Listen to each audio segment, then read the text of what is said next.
There is nothing. Only warm primordial blackness.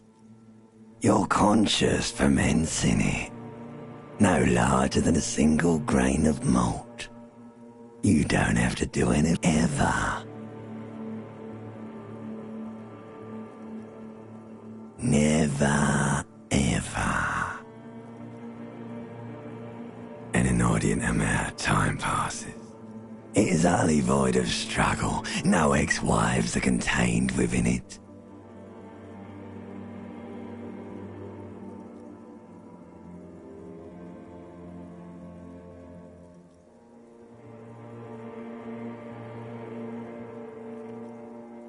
Yes, it is.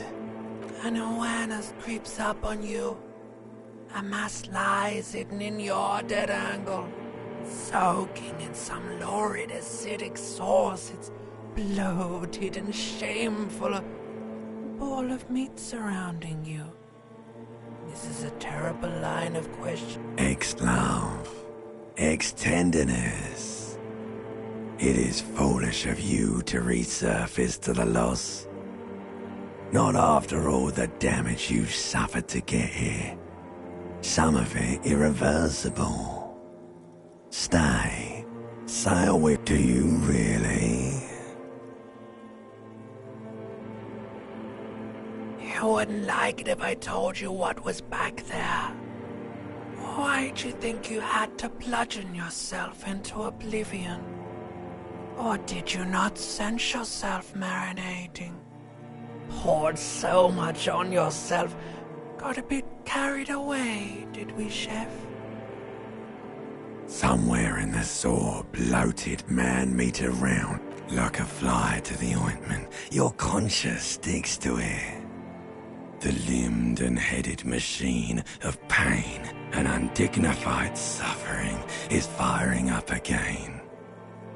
It wants to walk the desert, hurting, longing. The stench of liquor rises from your mouth, and with it, an ungodly headache. A fiery streak penetrates your skull, trying to force your eyes open.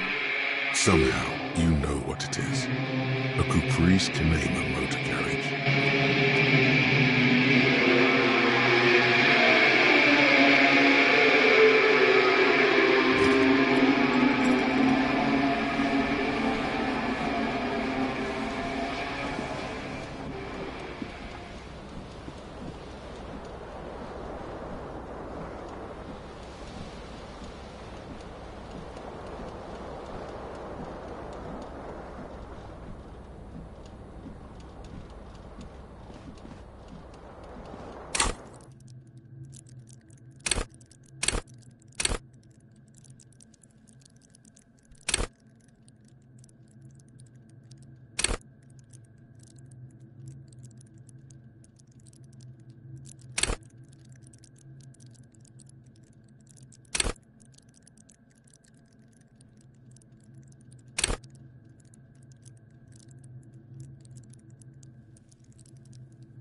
This fan has two chain pull switches.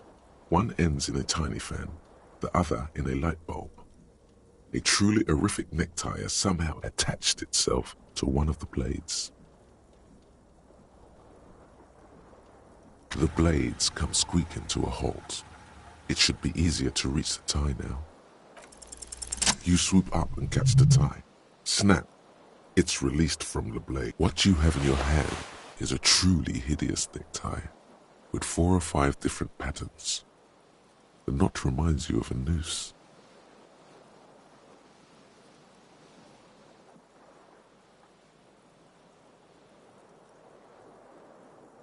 A terrible mistake. Turn the lights off immediately. You can practically feel the photons burning a hole in your brain. Your eyes burn with photosensitivity. It's not good.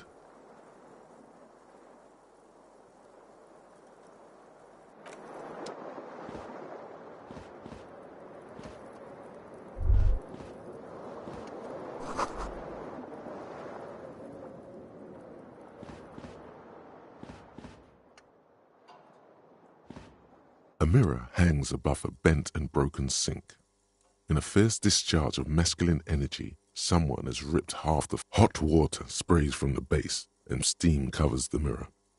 You cannot see yourself. Suddenly, you realize you have no memory of the face that awaits you there, underneath the soft vapor. As you slowly reach your hand towards the abort, you clearly have not thought this through. You won't like what you see there, and you will never unbecome it.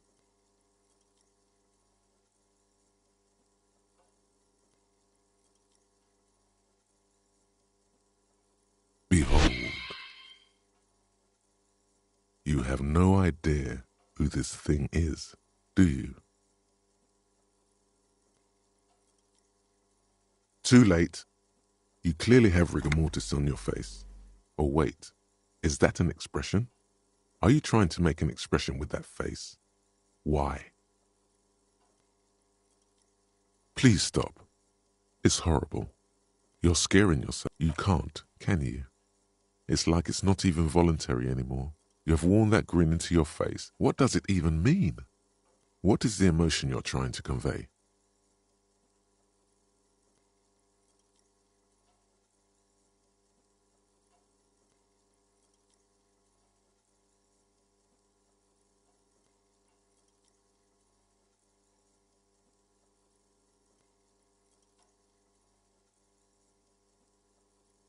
You are correct.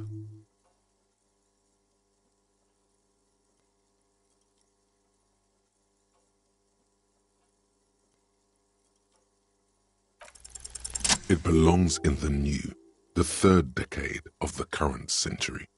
Enough time had passed from the failure of the revolution that, for a fleeting moment, free market economy seemed things were good. It was smooth sailing.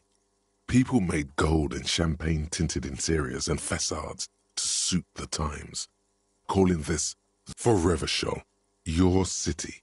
That meant if it doesn't rhyme, you're not out of the dazzling swirl of disco music in an open-air boîte de nuit somewhere in Revachol West. Guillaume's blonde mane appeared on the screen. He sang some bullshit. Then he made the expression.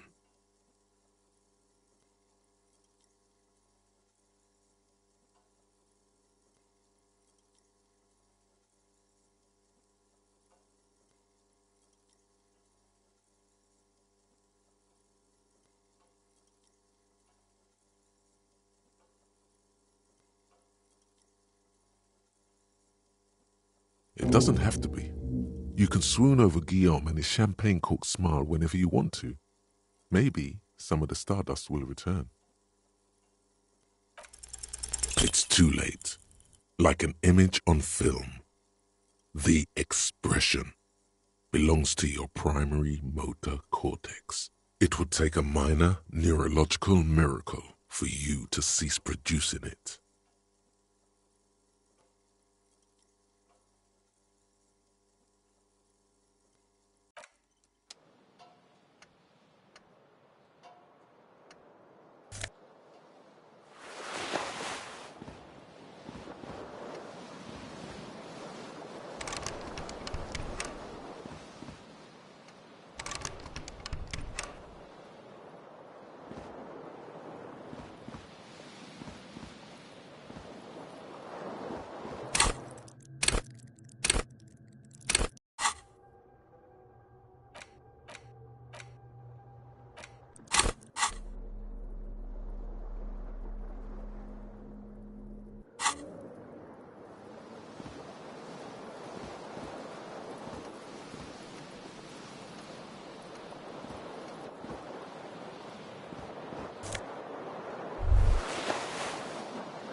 The window stands broken in its frame.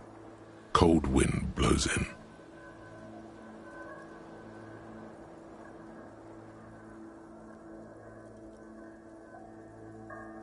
The morning light hurts your eyes. It's hazy, but you see the ocean. The morning light hurts your eyes. What do you mean? Assess the damage. How would you do that? What are you even trying to do?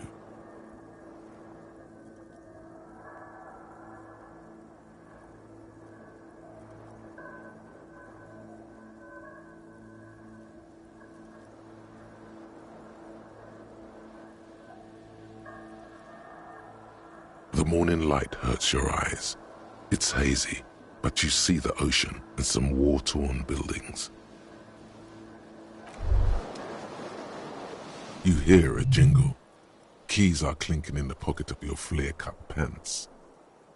It says, whirling in rags, on the aluminium keyring.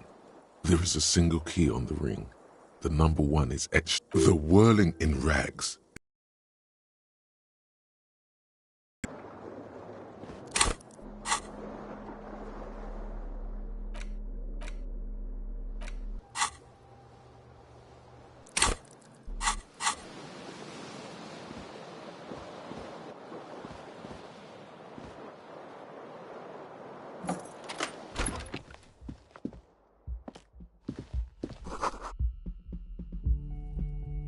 Hello, officer.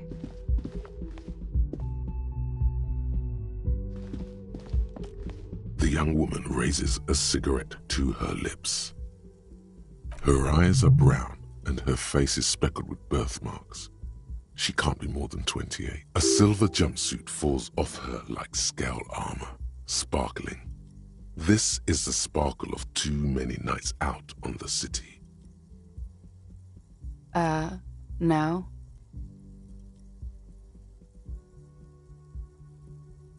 Because you're a police officer, sir. I am, yes. Unless you've been feeding us a set of very well-rehearsed lies all this time. You've been here for 3 days, on official police business. Couldn't say. In truth, so far. You have no doubt about the drinking.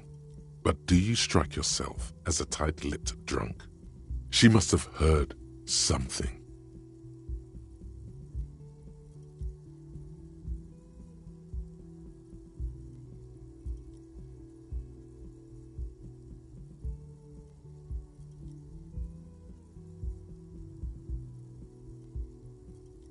Could it be because of the drinking?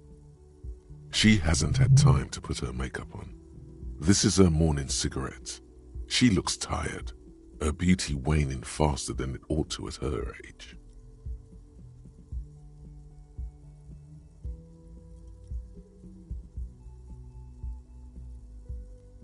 She nods.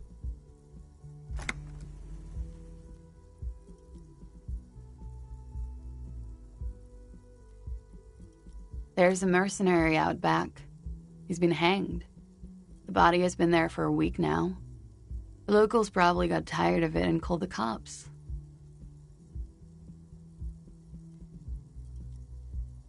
I didn't mean to overwhelm you with information. You seem a bit lost, officer.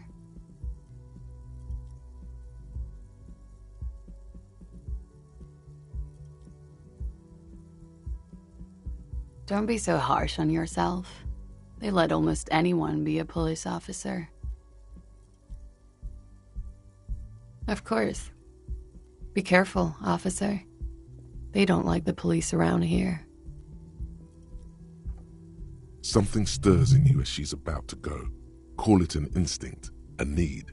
The need to ask questions. She looks back at you, a light glinting off her eyes.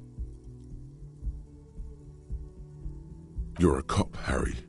It is unnatural of you not to... Yes?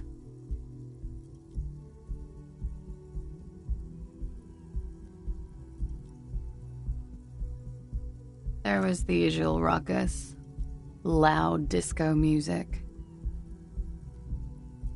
I couldn't say. It's impossible to hear people speaking from over here. Oh, yes. Various artists. Ostentatious orchestration prime among them. Oh, that. Yeah. Whoa. The less said. Oh, were huge where I come from. I was very young then, of course. Like 7. Life gets hard, but we go on. I don't know about that. At around 2 o'clock, the disco stopped, and a slow, sad song started playing, like organ music on repeat. That went on for quite a while. Some of the time, you were yelling along to it. Yes, there was a church in there, a really small church, like the smallest, saddest church in the whole world. It was about that it doesn't matter anymore and that we're alone now. It was difficult to tell. The song itself was very quiet and soft, but you sounded like a winded boar, sir. It was hard to understand what you were. Then you started screaming and trashed the place. A window was smashed. The tape player, probably. The song stopped. And furniture, too. A real destructathon. There was screaming. Then I think there was. I think you screamed that you didn't want to be this type of animal anymore. I may have misheard, but I went out afterwards. Everything was quiet by then, around 4 or 5. And that was it. The dock workers are pretty cocky. They think they're police enough. At least here on the coast. I can't say about the rest of the city. You're in a hostel, sir. We are in Revachol. Revachol is the disgraced former capital of the world, divided into zones of control under foreign occupation. Half a century after a failed world revolution, she is central to our moment in time. You sure look like you're from Revachol. Revachol Park. Her accent suggests she is not from around here. She's from Aranier, another part of the world. It's 51. The current century? Centuries don't have numbers. They have names. Civilization has existed for 8,000 years, sir. You're right. There is nothing funny about civilization. Glad to have been of assistance.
A colorful piece of plastic is dangling from his carabiner. On the counter, rolled out of his open hand, you see a blister pack of headache medicine.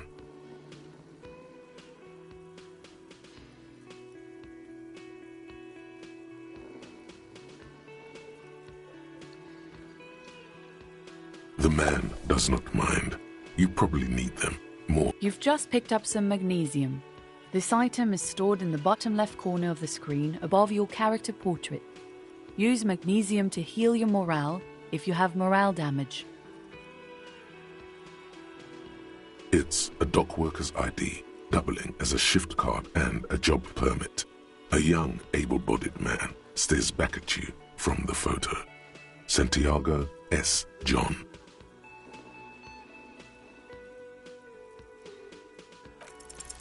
You gently shake his shoulder, but nothing happens. This man could probably sleep soundly in a ship's engine room.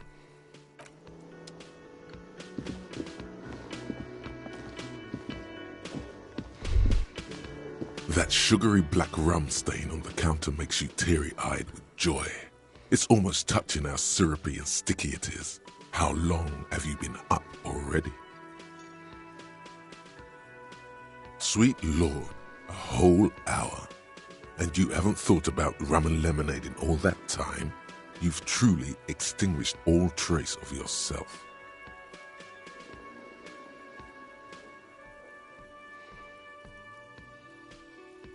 Maybe you haven't turned out well for your drinking. Have you thought about that? Get a goddamn rum and lemonade to yourself, boy. Or better yet, what happened, man? You used to be cool.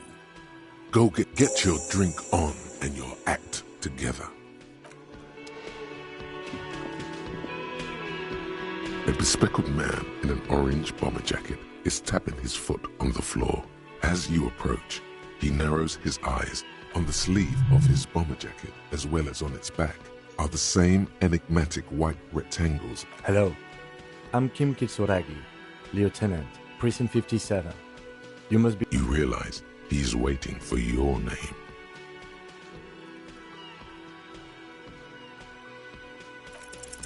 Concentration makes you squint your eyes. Your name should be deep gold and orange, like a forest fire looming on the horizon, but mixed with the stench of liquor rising from your breath. You're 2 steps closer to it, but there are still many to go. Okay then. It looks like we had a little scheduling error on Sunday. Saturday too, actually. Have you had time to talk to the manager? What he means is, he has been trying to meet up with you for 2 days, but you have been otherwise occupied.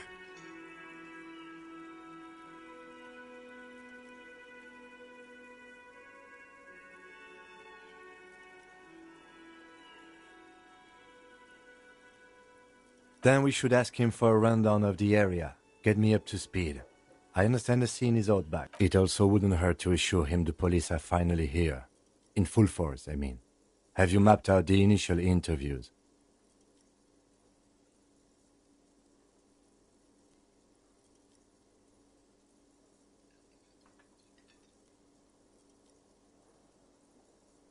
Right.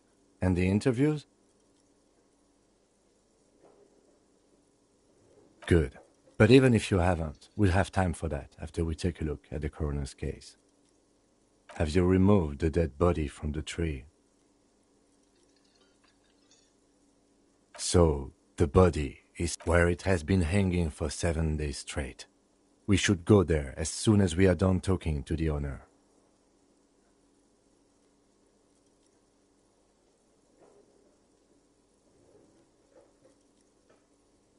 I can see you drank last night and the night before, and that you are still drunk now. But I have seen officers go through worse. If you need something for your headache, there is a general store nearby. But as I said, the dead body should be our #1 concern.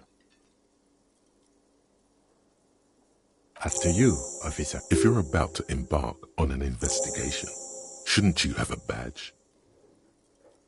You mean you don't have a badge?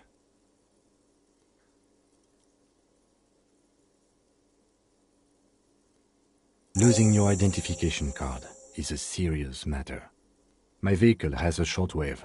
You can use it to report your badge missing. I advise you to try to locate it as quickly as possible. Lieutenant Kitsuragi is now in your party. You can... The theme on that pinball machine is a standard royalist theme, used on everything from pinball cabinets, clinging to a picture book version of the past century, waiting for the king to come back and cast out all the profiteers and homosexuals. Basically, imagine a yellow plastic crown with a liquor brand emblazoned on it.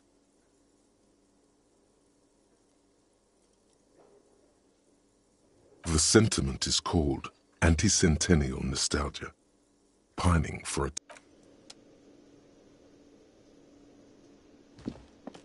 Hello, sweetie. Wait, who's Sweetie? Why, you are, officer. And have you found anyone to be sweet to?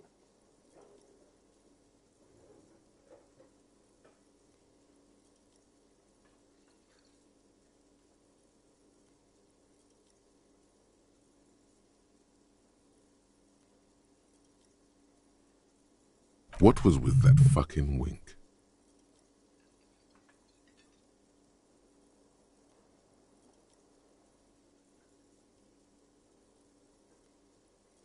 I see you are still grieving. Well, I won't pry. You must forgive me. I'm getting so scatterbrained. I completely I'm Lena. My husband Morel and I are staying with our friend Gary just down the street, but I come here for tea when they're away. This Lena is wacky enough for the motley crew. Hire her on the spot.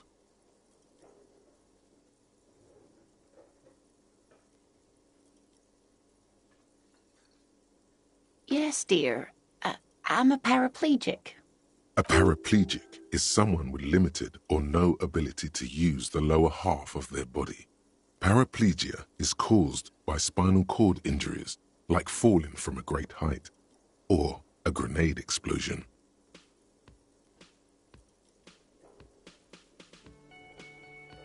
No problem.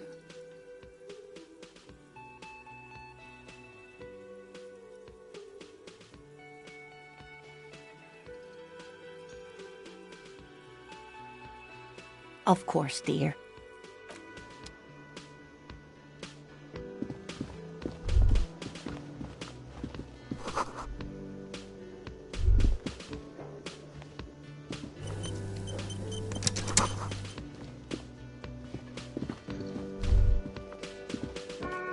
Yes?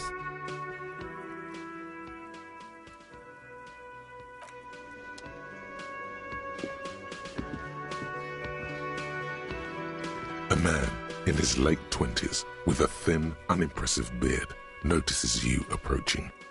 He drops the lid. Mr. Gart, right?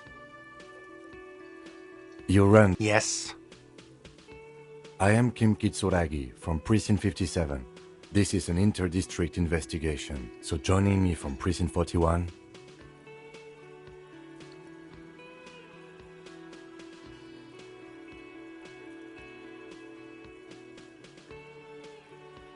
No, you cannot. Officer, I was thinking more along the lines of your name.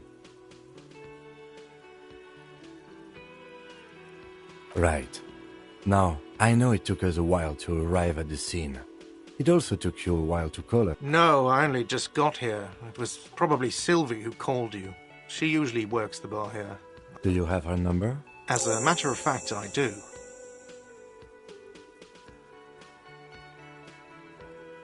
This sounds like something you can use to call this Sylvie. You said you just got here. From where? What, of Martinez? No, I live in Jamrock. I only sometimes come here to keep an eye on the place. This is But you still know your way around, yes? In case... Yes, I know where some things are, but as I said, I don't live here. I just used to work here, and I'm not going to start working here again. I didn't imply that. Detective.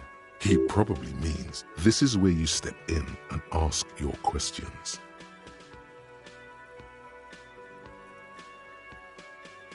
His face expresses profound doubt in your... Ask him about the body's location before asking if he killed him. People give up information in the more innocuous questions, which you can later use in the more sinister ones, not vice versa.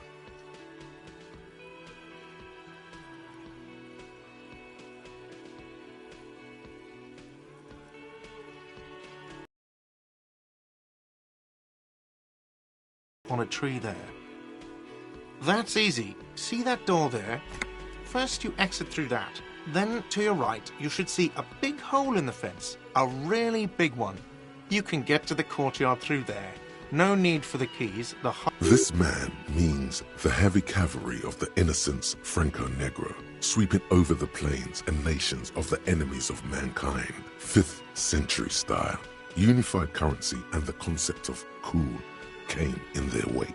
They wore lamella and carried guns. But first and foremost, Franco-Nigerian heavy cavalry was really, really wide. I don't know who killed him. I'm not... This is it. He said they hoisted him up on a tree. Who is this they? Oh, people are saying it was the union dock workers, that it was a lynching.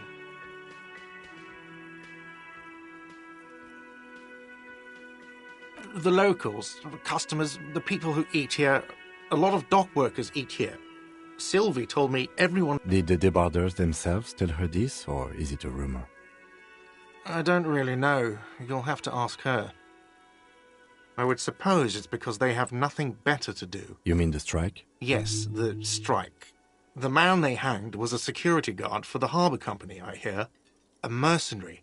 The unionistas probably thought they'd send a message. What are you, crazy? Of course I didn't kill him. The lieutenant turns the page in the little notebook he's been scribbling in. She went away because none of you... Have they not been telling you you're a cop? Okay, you got me. She went away because of the dead body out back. And because I asked for her number. Thank you.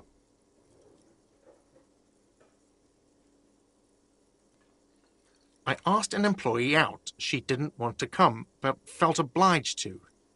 It was a bad idea. Now, what is so goddamn fascinating about that for you? It's got nothing to do with the lynching.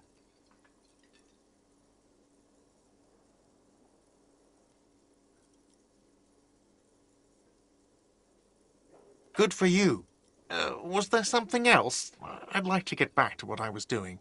No, I'm not the bartender. I'm the cafeteria manager. I have 3 cafeterias I manage. 3. Get over it. Let's go.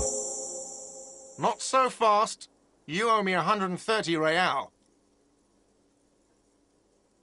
Oh, excuse me. You owe me 130 real. The IIR, or Inter-Isolary Real, is the global reserve currency. Whatever part of the world you're in right now, it's safe to assume he means you owe him some money. Wow, you're a genius. Yes, that's right, money. You owe this establishment 130 real.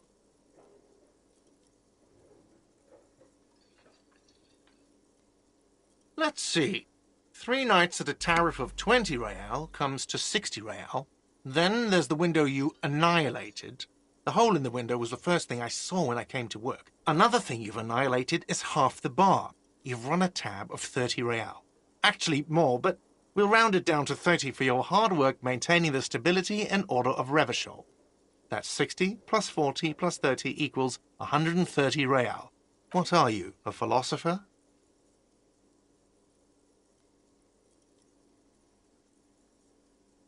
Money is what grown-up people use to pay for things. Things like this hostel room or 8 bottles of potent blend and 9 packs of Royal Extra. We use it for everything, really.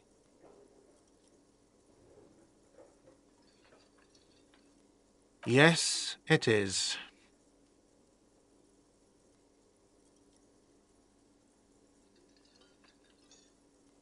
There's a shuffle of nylon as Lieutenant Kitsuragi looks for something in the pockets of his orange bomber. I'm sorry, but he has to pay. I can't let him stay here any longer if he doesn't. If he doesn't have the money by tonight, then... Officer, maybe you're better off working this from home for now. You live in Jamrock, right? It's not that far away.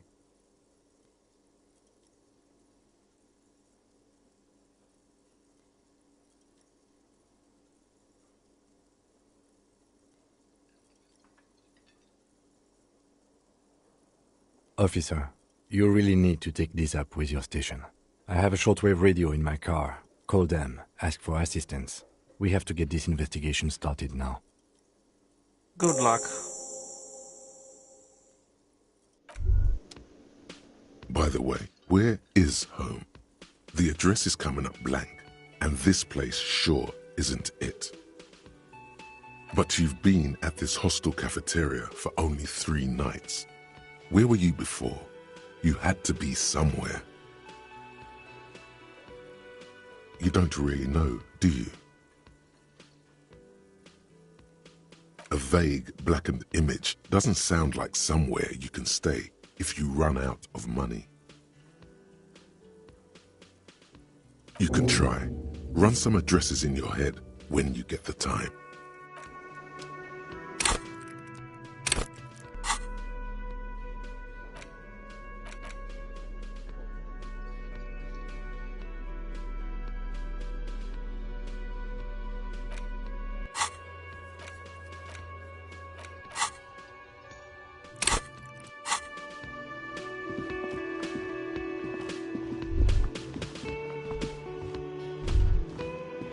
You should totally sing karaoke here, the first chance you get. Your emotions need to be expressed. People need to know your vast, oceanic soul.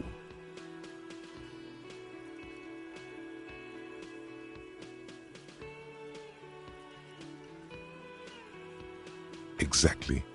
It's measured, level-headed through a PA system by other people.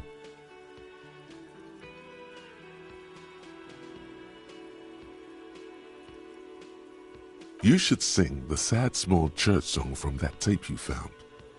Thought it was obvious.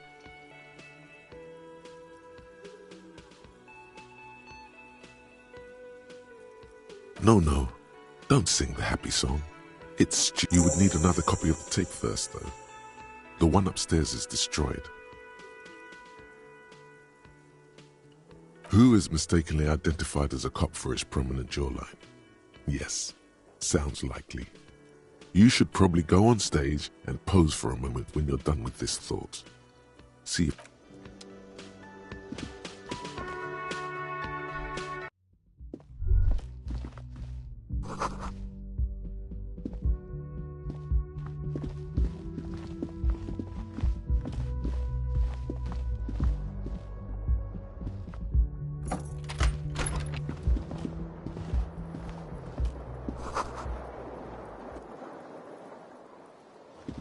The bed is cold and not particularly inviting. The option to go to sleep becomes available every night after night.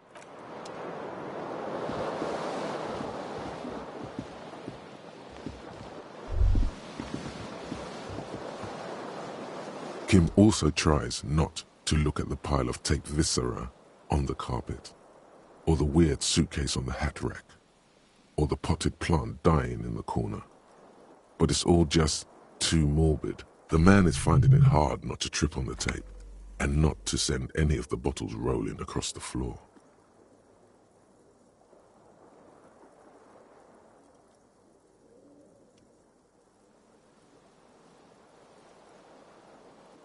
He nods.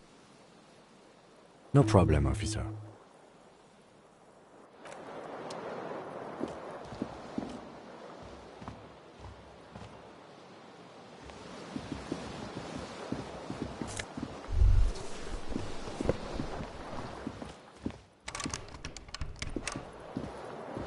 There they both are. 2 identical shoes, both copiously green and indiscriminately snakeskin, like 2 baby crocodiles.